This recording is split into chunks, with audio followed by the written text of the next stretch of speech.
Okay class 5, कल जो है आपने इसकी रीडिंग की थी, ठीक है। तो आज जो है मैं आपको इसकी एक्सप्लेनेशन देती हूँ।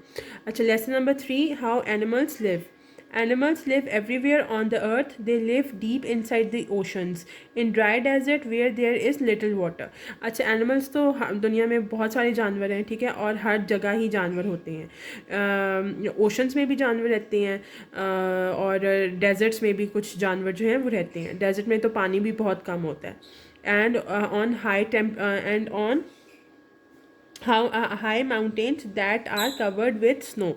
डेजर्ट में भी जानवर रहते हैं, ओशन में भी जानवर रहते हैं, और माउंटेन्स मतलब बर्फीले इलाके जो होते हैं वो माउंटेन्स जिनके ऊपर स्नो पड़ी होती है, वहाँ पे भी बहुत सारे जानवर जो हैं वो सर्वाइव करते हैं।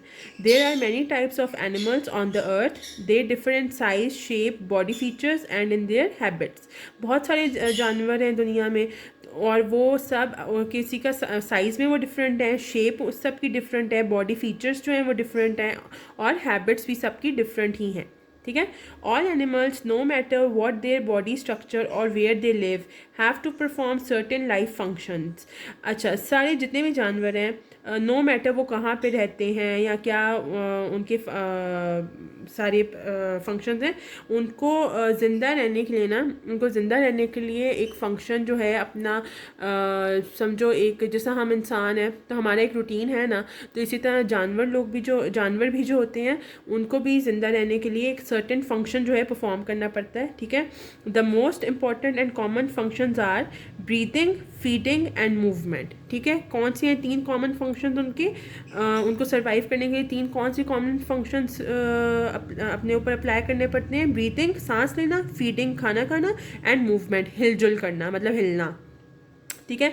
Animals have certain organs in their body which they use for performing in these function. उनके अच्छा, ये जो 3 फंक्शन है, ब्रीथिंग, फीडिंग एंड मूवमेंट, इन तीनों फंक्शन के लिए अल्लाह ताला ने जानवरों को जो है बॉडी पार्ट्स भी दिए हुए हैं। जैसे कि ब्रीथिंग वो नोज़ के थ्रू और लंग्स के थ्रू जो है ब्रीथ करते हैं, और फीडिंग जो है खाना खा वो मुँह से खाना खाते हैं। मूवमेंट जो है वो अल्लाह ताला ने उन्हें हाथ पाँव वगैरह दिए हैं मूव करने के लिए, ठीक है। But the organ for breathing in a monkey is different from that of a fish. The organs of an animal are suited to the environment in which that animal lives. Let us look at how animals perform some of these functions. अच्छा, breathing अब पहले जो है breathing का पढ़ते हैं हम लोग। Breathing, we know that all animals respire. They take in oxygen and use it to get energy from food. पिछले चैप्टर में हमने पढ़ा था ना ब्रीथिंग के बारे में।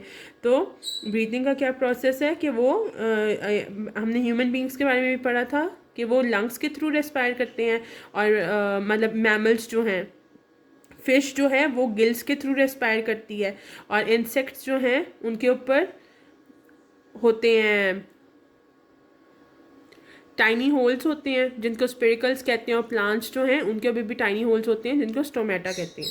तो we know that all animals respire. They take in oxygen and use it to get energy from food. Taking in oxygen and giving off carbon dioxide from the body is called breathing. Breathing का क्या process है कि oxygen को inhale करना और giving of carbon dioxide, अपनी body से carbon dioxide को एक्सहेल करना from the body is called breathing. Breathing का ये प्रोसेस है, ठीक है। Okay, coming towards the box, जो कल आप लोगों ने रीडिंग की थी इसकी।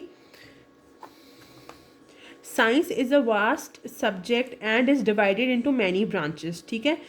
साइंस में भी अपनी बहुत सारी ब्रांचेस आती हैं। पहली तो ब्रांच है जियोलॉजी, फिर आते हैं जियोलॉजिस्ट, ठीक है। पहले मैं आपको बताऊँ जियोलॉजी किसको कहते हैं।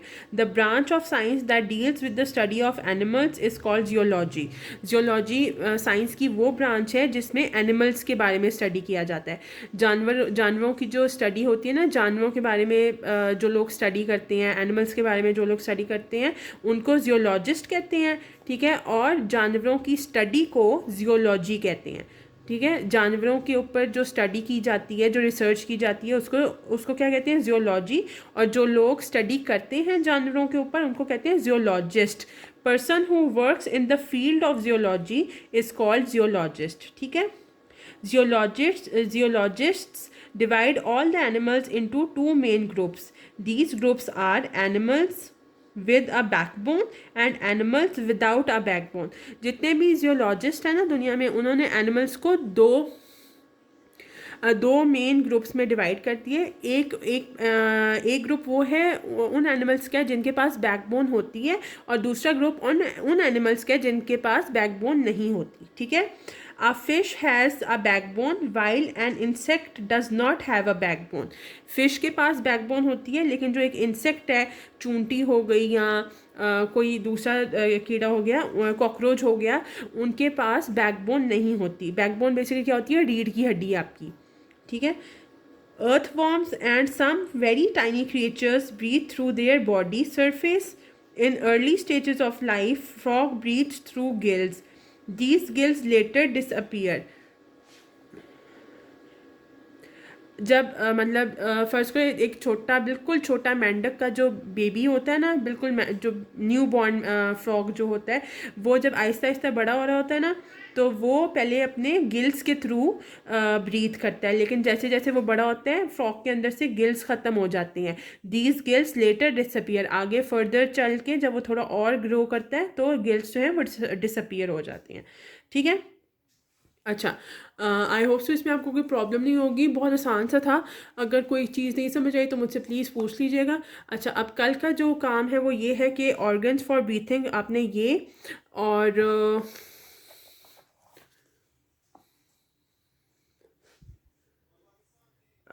ऑर्गन्स फॉर ब्रीथिंग से लेके ना यहाँ तक स्मॉल ट्यूब्स तक। ठीक है, यहाँ तक आपने इसकी रीडिंग करनी है, और आप लोग मुझे वॉइस नोट पे भेजेंगे।